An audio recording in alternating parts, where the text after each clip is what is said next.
Hi everyone and welcome to a new episode of Day's Podcast along with a new video. I want to thank you guys so much for liking, subscribing, viewing, watching, and listening. I truly appreciate it. We will be doing exclusives on Patreon and Spotify. Just bear with me. I am definitely going to be doing it. I have story times to catch up on, and I also wanted to continue to give you guys such free content that has been just, making sure we get into making sure we know, um, you know, all different topics and different things in the world. Why not? So today we are going to talk about Solange and the Hadley St. Dreams by Solange. So be sure to check out Solo Star. I have talked about Solange's debut album, and I have also talked about her sister Beyonce. You guys can check out all of Beyonce's commentary that I have talked about in my previous episodes as well. But we are talking about Solange today. So yes, let's get into it. Soul Angel and the Hadley St. Dreams is the second studio album by American R&B singer and songwriter Solange. It was released on August 26th, 2008 by Geffen Records. Solange was heavily influenced by the Motown sound of the 1960s and 70s prior to the album's recording, prompting her to work with several like-minded producers and songwriters such as Jack Splash, CeeLo Green, Mark Ronson, and Lamont Dozier, formerly of Motown's Holland Dozier Holland. The production also incorporated elements of downbeat and electronic music that Solange had familiarized herself with on previous trips to Europe, while the songwriting explored themes of independence. So, yeah, she let me read this more. Departing from the dance pop R&B of Solange's debut album Solo Star in 2002. So Soul Angel and the Hadley St. Dreams was marketed, or maybe it's Hadley. I'm not sure. It says Hadley. I'm not sure. Was marketed towards the intellectual backpacking coffee shop digital youth audience, as described by her record label. In its first week of release, the album charted at number 9 on the Billboard 200 and sold 46,000 copies. It eventually reached 138,000 sold in the US. Meanwhile, its 3 singles all reached number 1 on the Billboard Dance Club Songs. So its 3 singles all reached number 1 on the Billboard Dance Club Songs. Critically, Soul Angel and the Hadley St. Dreams was well received, with reviewers generally finding the music ambitious, eccentric, and intelligently made. Okay, so this was a step further for Solange. I think that a lot of times, as they say, well, this person had a debut, will they do better? And I've talked about this before, and I did read up on it too, where they want to say that there's a curse on your second album. A curse that could go on from your second album or to your second album, where if you didn't do as well, or if you did, will your second album really stamp you? And there's times that people come out with mixtapes. There's times that people come out with EPs. And it be those projects that get shine as much as an album would. So it all can vary. So I don't want anyone just feeling like, oh, album, single. There'll be times it'd be single EPs, single soundtrack, okay? Soundtracks can get Grammys, okay? Whitney, shoo. So I just want everyone to understand that this definitely was, a step further.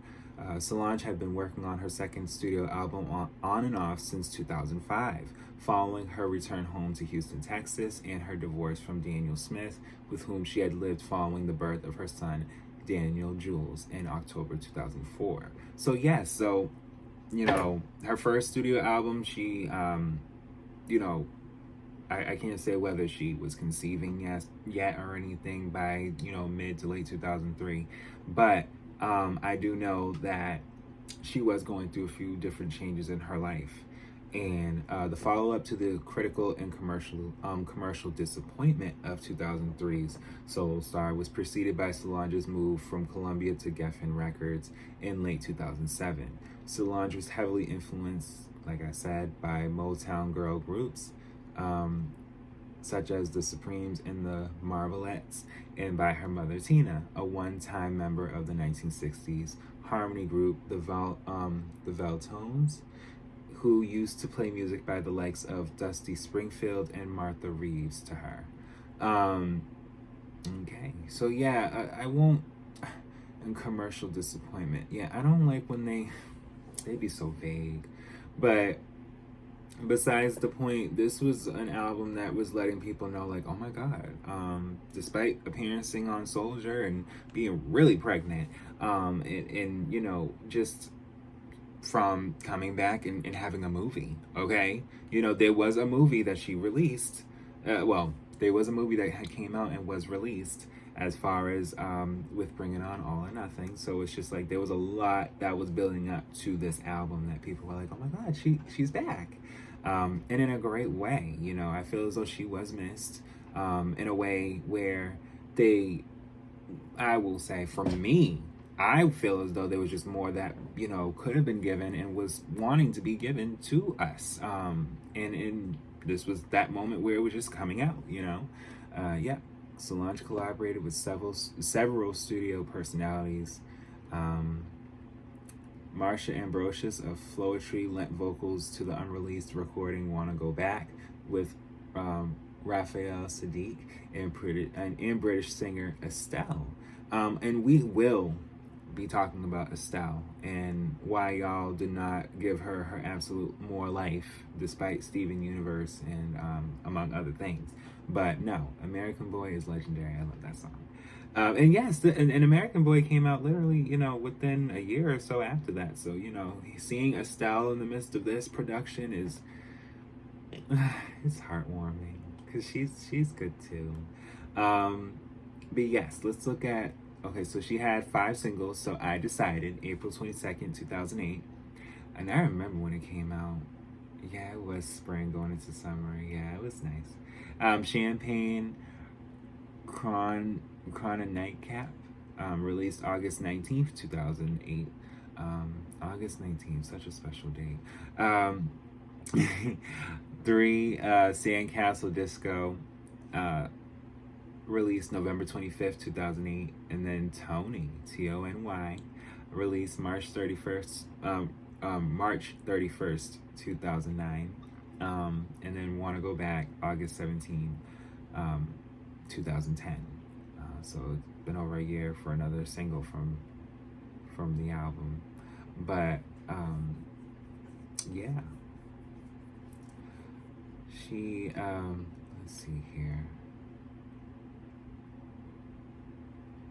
So she struggled to convince her wish-listed musicians to contribute to Sol-Angel and the Hadley St. Dreams production-wise. This was due to no producer signing on to the project before hearing any material for the album.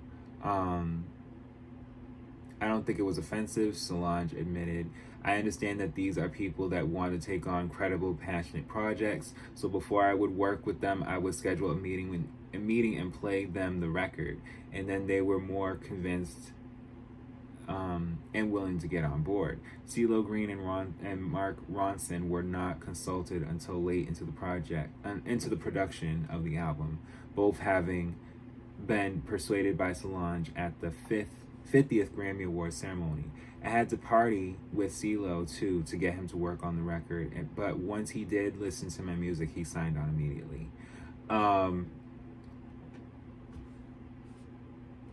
Do you not see what I see here? And this is in a positive way of what I'm about to say. There are times, and people don't like to talk about it because, you know, they just think that, you know, rap can't do it like this too. It happens in rap as well. You may see it more in men than women, but it happens in rap as well, where your, you know, favorite artist may tap someone that you wouldn't think and be like, hey, I want to work with you. And it's happened. It's all happened. You know, and there's great outcomes from it, and sometimes there may not be, based on whether these people continue to work or don't. But we have seen it in time where in any genre that people will collab out of the woodworks, and sometimes it takes a ceremony, sometimes it takes just being, you know, at an event, or just reaching out to people privately, because sometimes you don't want always people knowing, hey, I'm going to collab with this person, because it could be a surprise. I know with Lady Gaga and Bruno Mars, that was a surprise for me because, you know, I've always seen them support each other, you know, from their projects, but just to see them work together, you know, and it's a similar thing with when it comes to Chris Martin and Beyonce, you know, with Coldplay, where it's just like, wait a minute, we've always seen them clap for each other, but we never thought we would hear him for the weekend. You know what I mean? Like, it's just those little things, you know. So that's good to know, where it's just like, you know, there are people that are willing to work with you, as long as you show them what you got going on. And also, like they had said here, that a lot of times that there are people that will feel as though, well, you know, I like this. If there's any more that you have, and it's just like, well, no, this is what I have so far. I want to know right now, what do you think? You know, and ain't nobody got time for that in 2025 nowadays. You know, back then it was just like, you know, I'll give you more, but nowadays it's like, if I send you even just 2 songs and you ain't feeling it, there's about 4 or 5 people I'm about to send this to, so good luck to you. Then if that song goes great, and I end up going number 1, and I'm all of a sudden at the Grammys, and they talk about, well, here you go. It's just like, you know, and I've seen in ceremonies, you know, in the audience, where I see certain producers or certain artists, where I'm just like, yeah, it would have been something if you did something with this person, and it's not wrong, and you can still do it. You still have time. It's okay. Getting on a serious note, yeah, she had promotional photography in an array of costumes and wigs that invoke late 1960s and early 1970s fashion styles. But yes, let's see here. By April 2009, the album had sold 138,000 copies in the U.S. Yeah. Critical reception was met with generally positive reviews. At Metacritic, which assigns a normalized rating out of 100 to reviews from mainstream publications, the album received an average of 72 based on 14 reviews. So for me, and for what that says, that is good, because I have read upon albums where they would have a 72 with more reviews. I've seen, and just in recent times with Doechii, a recent video with Doechii, be sure to check that out. You know, she just recently just won a Grammy. You notice that there was only 6 reviews, but she had a 79. Okay, so when you have a certain amount of reviews and it's still in the 70s, the album's good. Okay, just from what I'm looking at based on the critics here. But like I told you, I don't always look at critics and just filter and just be like, all right, so it's good. Like, no, there'd be times I look at what a critic will say and be like, all right, well, you know, I understand what you're saying here, but it's not piecing in with the project. You're kind of looking more or less at the aesthetic and not the music and the craft. You know what I mean? I am that person, or one of those people that will literally just be like, all right, well, no, this critic is not paying too much attention to the actual body of work. They're just more or less looking at why the ear is not matching this ear. It's like, well, they're different ears regardless. This is not the same person from this time. So besides the point, let's see here. Yes. Reviewing the album in The Village Voice, Rob Havila called it bizarrely mesmerizing and said that the idiosyncratic and unconventional lyrics of songs invite inexplicable but highly favorable comparisons to Kate Bush.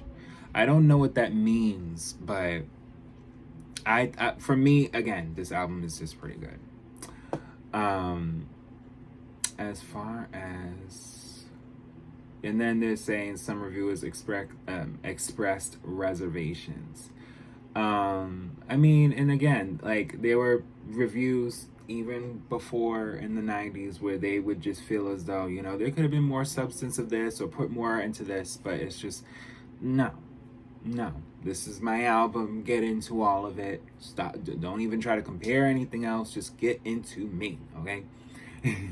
So let's look at the track list. So track 1 is God Given Name. Track 2 is Tony. So already by track 2, I'm loving it. It's like, well, wait a minute. If it wasn't for Tony, don't get me. No, I missed this time. Oh. And this album came out right before I Am Sasha Fierce. So it's just like, you know, people were already kind of getting into Solange, you know, more as opposed to Beyonce coming back. Like, all right, well, you know, if I were a boy. It's like, no, but yes, track 3, Dancing in the Dark. Track 4 is Would Have Been the One. Track 5 is Sandcastle Disco. Track 6, I Decided Part 1. Track 7, Valentine's Day. Track 8, 6 O'Clock Blues. Track 9, Ode to Marvin. Track 10, I Told You So. Track 11, Cosmic Journey featuring Bilal. Track 12, This Bird. Track 13, I Decided Part 2, Freemasons Remix. Yeah, Freemasons Remix. What a name. And I'm not one for y'all to shy away what Freemason, you know, what that word is and what that is.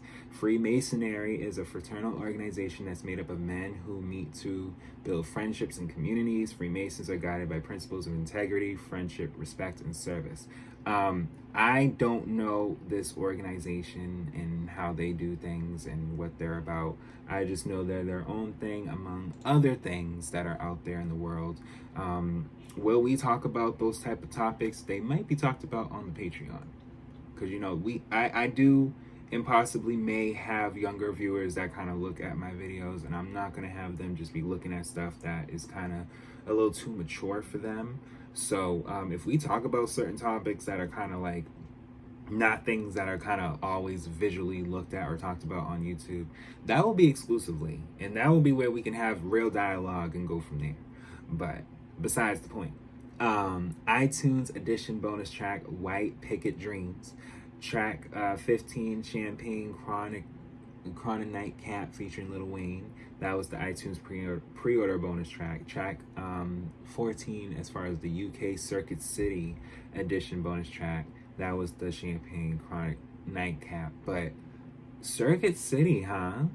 We ain't heard about Circuit City in a long time. I miss Circuit City. Just that word, where did time go? Formerly Circuit City Stores is an American consumer electronics retail company which was founded in 1949.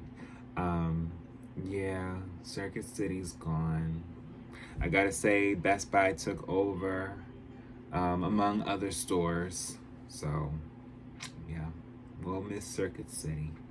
But 2010 digital deluxe edition with bonus tracks, as far as 14 being 6 O'Clock Blues, whatever radio remix. Track 15, I Told You So, Mike Rizzo Funk Generation Radio mix, and then track 16, Wanna Go Back featuring Marsha Ambrosius and Q-Tip. There was a 2015 deluxe edition. So yes, the deluxe edition has pretty much the same track listing, except there is 17, which is Fuck the Industry.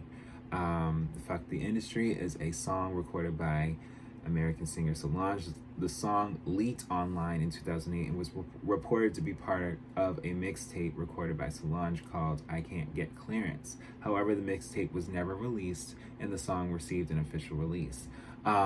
So she was going to come out with a mixtape, and she had soon later came out with an EP.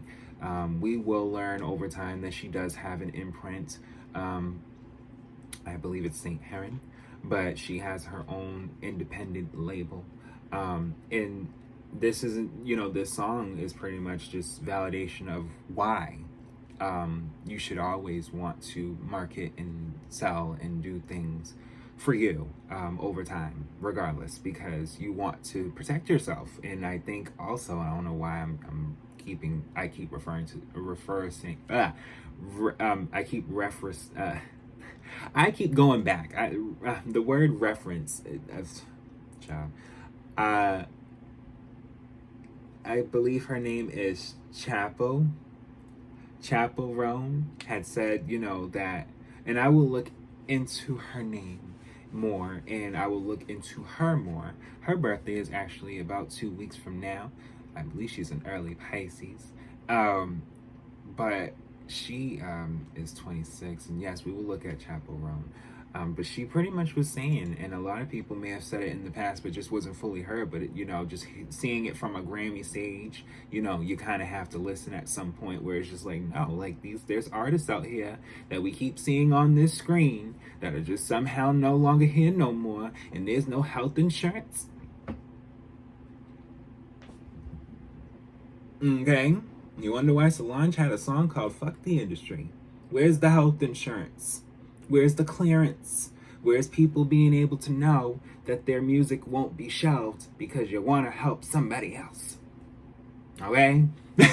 and they have that right. Like, if it's like working at it's like working at Dunkin' or working at any type of corporate job where you kind of say to yourself, all right, well, why is this person getting a little bit more praise for putting more coffees and more sandwiches? Because even though you may be doing the same thing with and around somebody else, that don't mean that if they working a little harder that people ain't gonna be like, all right, well, let me give you an extra $1.